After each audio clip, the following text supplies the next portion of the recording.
Protesters gathered in Detroit over the weekend to protest the unveiling of the giant bronze Baphomet statue created by the Satanic Temple.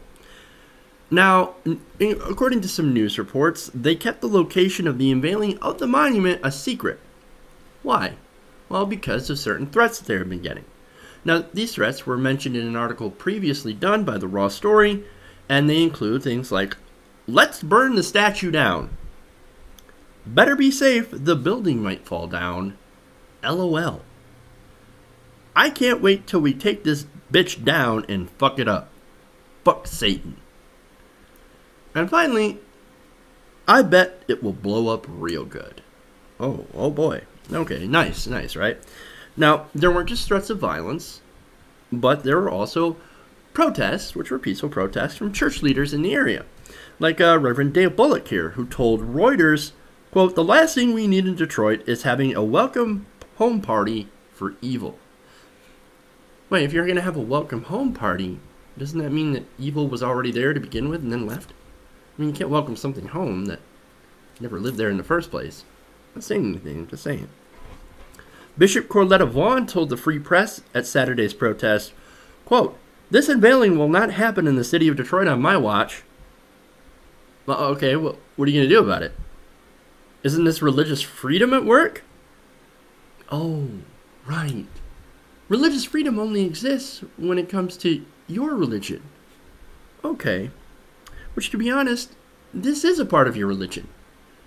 And that's the interesting part here. This is part of Christianity. Interesting, right? Now she continues, "I'm here to stand against this being in the city of Detroit. We will not turn over our city to Satanists.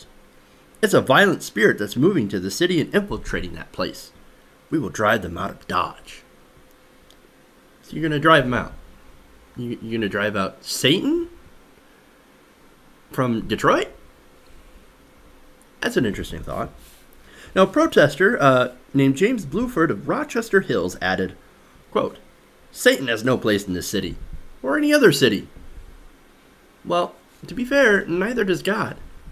At least not when it comes to the official, government buildings. When it comes to your house or when it comes to your church, that's where religion belongs. In your house, in the church, in your heart. Isn't that where it matters? Isn't that where it's supposed to be? Not on federal property or government property? And besides, you guys don't actually, these guys don't believe in Satan. You guys realize that, right? This isn't a real thing. You guys are being trolled.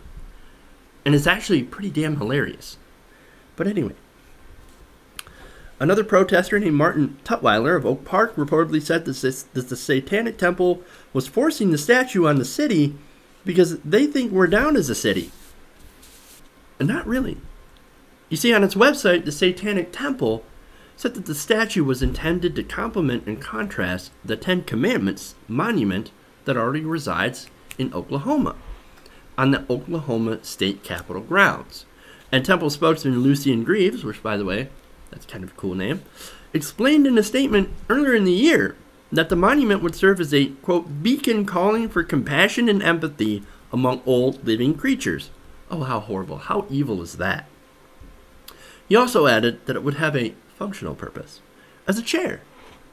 Well, not only is it a beacon calling for compassion and empathy among all living things, hey, but it's also a chair.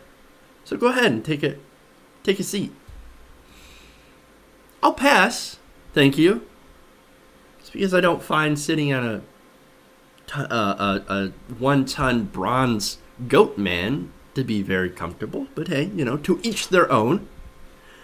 That doesn't exactly take away from the symbolic meaning of it, from what they said anyway. Now, this statue was originally going to go to Oklahoma, as I mentioned, until the state decided that they didn't want the competition. Remember, they had the Ten Commandments up on a government building, on the State House, which is where this was going to go.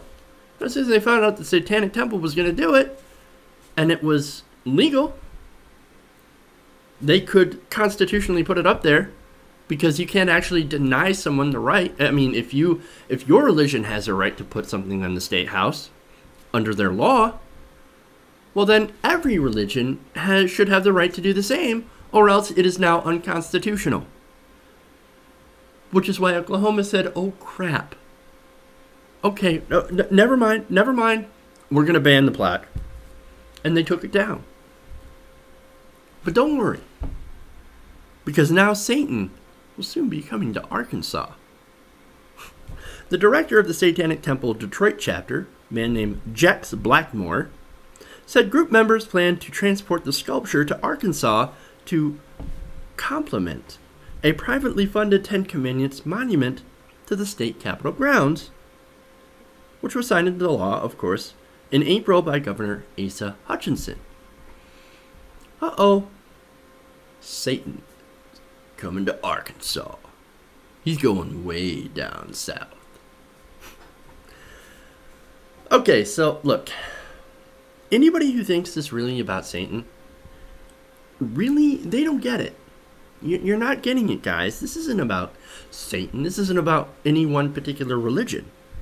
It's actually about religious icons on government property, public taxpayer-funded property, and the First Amendment. It's about protecting the First Amendment, which, as you guys should know, guarantees a freedom of religion and a freedom from religion. It states that the state shall make no law respecting the establishment of a religion. Now, putting the Ten Commandments on a state house is actually quite a clear violation of that. It's as clear as anything that it's a violation. And as to anybody saying, well, wait a minute. Well, the Ten Commandments it's a rule book.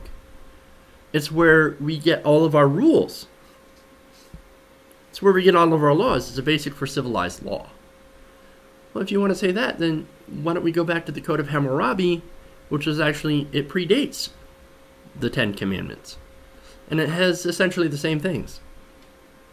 And as for the Ten Commandments, you realize that the first five of them are pretty much about worshiping the Judeo-Christian God.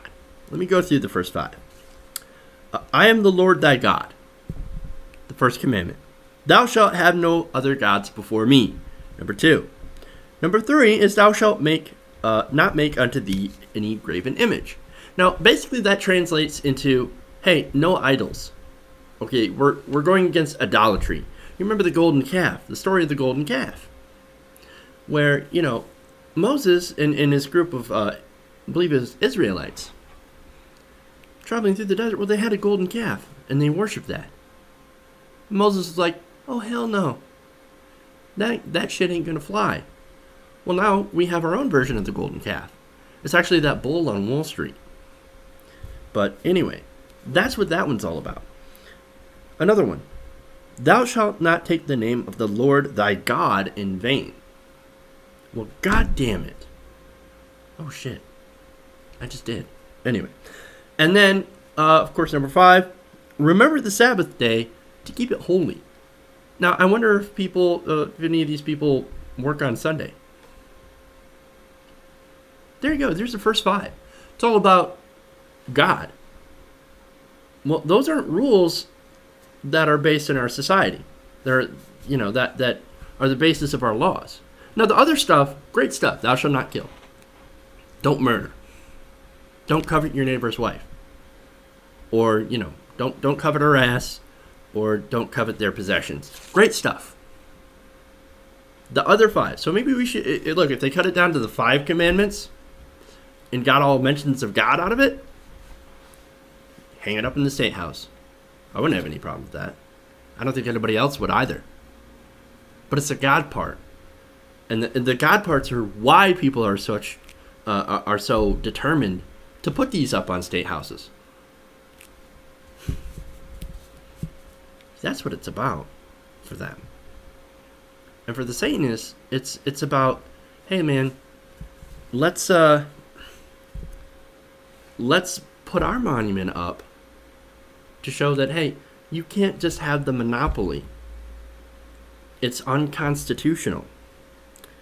when it comes to public taxpayer funded property, you either have to allow everyone or no one at all.